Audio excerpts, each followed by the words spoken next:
in this video is add a few video elements to this. So even though I've flattened this before, you can see we are starting to get quite a few layers building up here. So what you may want to do is once again just start putting things in folders if need be, or if you're happy with your image, start flattening it. Remember, I am trying to keep the sky separate, so if I do want to animate that behind my building, I can, which is pretty important to do. So at this point, that sky, I do want to maintain that as a separate entity.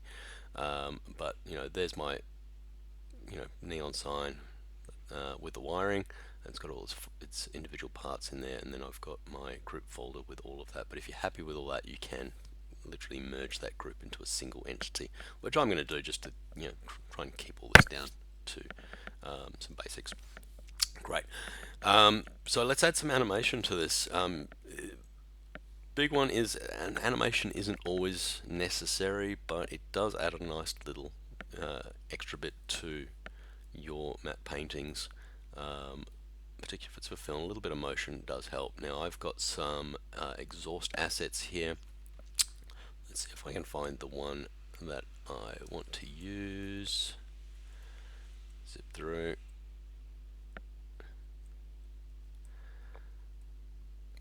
I think that's the one, either that one or that one. I think maybe number 4. Actually, let's do number 3. So this is an MP4.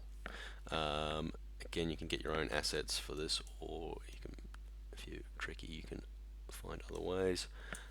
So this is just a video MP4 of an exhaust fan, and so far our image is being static, and it's like, okay, well, great, that's a static image. But if you go to Window and go to Timeline, and I've actually got a timeline already, but you'll need to just press Create Timeline, and so I'm going to bring mine back. But for those, if you haven't created one already, it'll just say Create Video Timeline, and it will straight ahead there.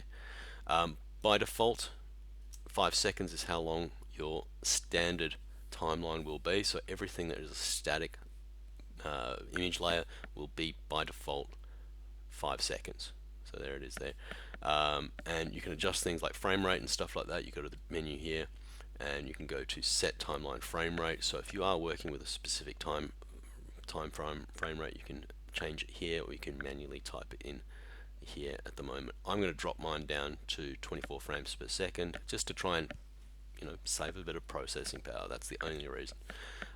Also note that the fan, for example, the fan video that I've put in here is longer than 5 seconds, and also this group folder for some reason has got something in it that is longer than 5 seconds, but I can drag that down, and let's move our timeline slide, and you can see that little fan's moving along there. Now what is this one doing? Neon sign. You can see we've got some folders here. Because I had rebuilt this, whenever you bring an image in, it's going to start from wherever your timeline is, and I forgot to set this. So I'm just going to move these back. Kind of a rookie mistake.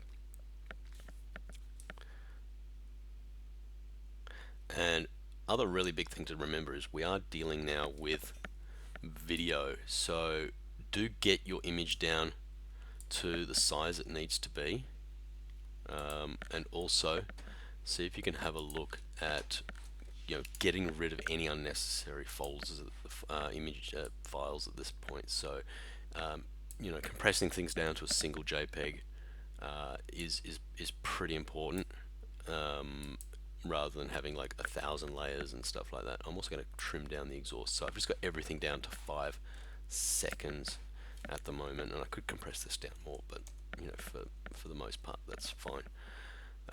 Let's redock this timeline as well. Okay, exhaust fan. I'm actually going to take this right to the top so it's easy to see. Let's make sure you don't drop it in the folder here. It can be a little bit tricky to get it right in the right position. There it is there. Exhaust fan. Alright, let's zoom in. I've kind of got a pretty good idea of what I want to do with this exhaust fan. It is at the moment an image, but if I press the space bar, you can see there it is animating there. I actually want to mask some of this out, so I'm going to use the elliptical marquee tool, sorry, and I'm going to select roughly around there. Don't forget you can right click in here and go to transform selection. That way you can actually move your selection around and get a decent selection of that. You can even distort and do whatever else you need to do. So I'm going to get a reasonable selection for that,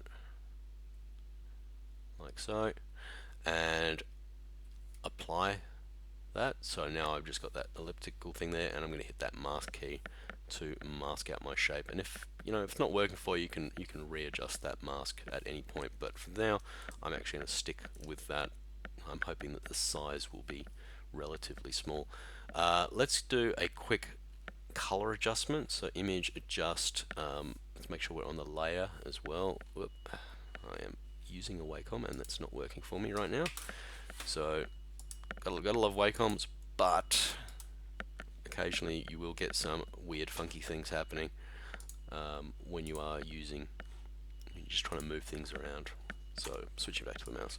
So there it is there. Let's do some corrections on this image. Adjust color balance. I want to add a little bit of green and a bit of yellow in there probably, and a little bit of red. Just trying to match it up a little bit to the environment. Let's see what we can do with the shadows. Probably the same again as well. It's looking a little bit better. And also let's change the levels. So this is something particularly, we could do this individually, but let's push the levels around.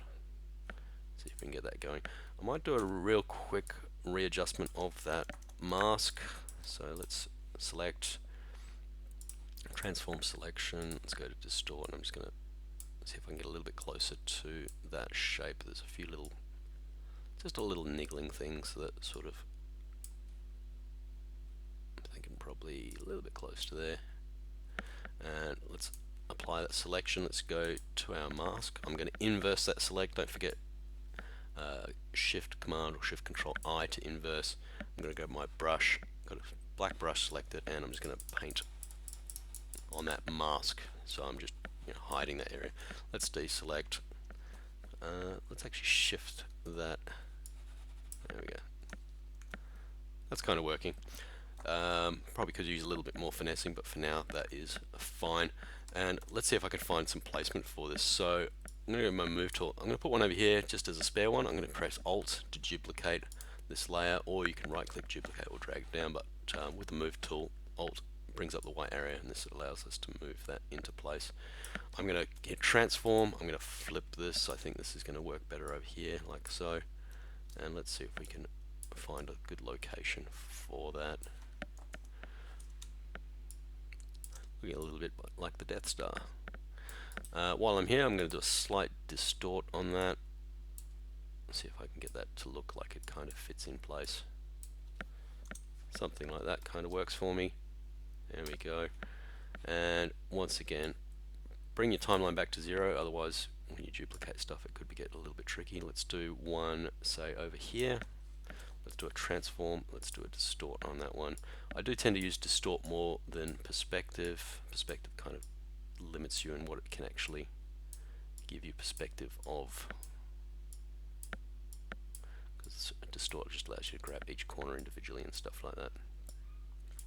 Don't forget you also have the option of adding a warp to this, which could be interesting, but I think that's going to do some weird stuff for my image. So I'm just going to keep this down to distort for now, because this is an industrial image, not an organic thing, like so. I think that's close enough for now. And I also want to drop image adjust. Let's change the levels of that because it is in shade, although I could potentially drop it down below my shadows. Let's push those levels around.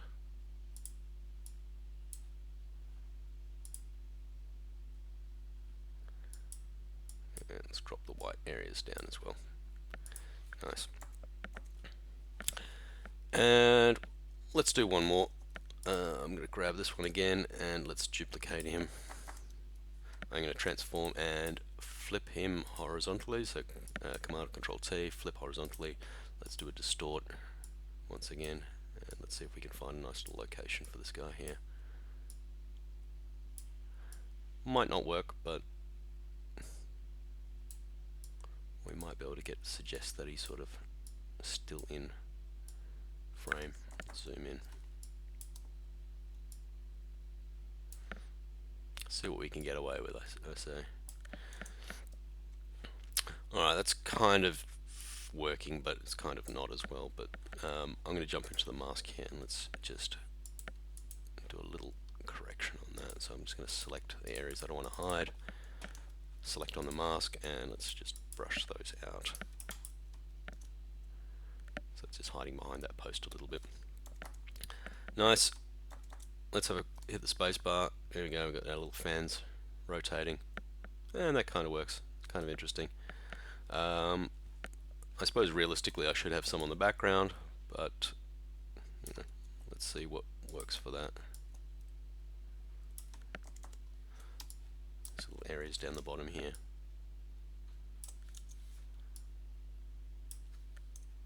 Like so. Alright, let's delete the one we don't need. So now we've just got a little bit of movement of the fans, some of them going one direction, some of them going the other, but nice, just a little adding of movement for that.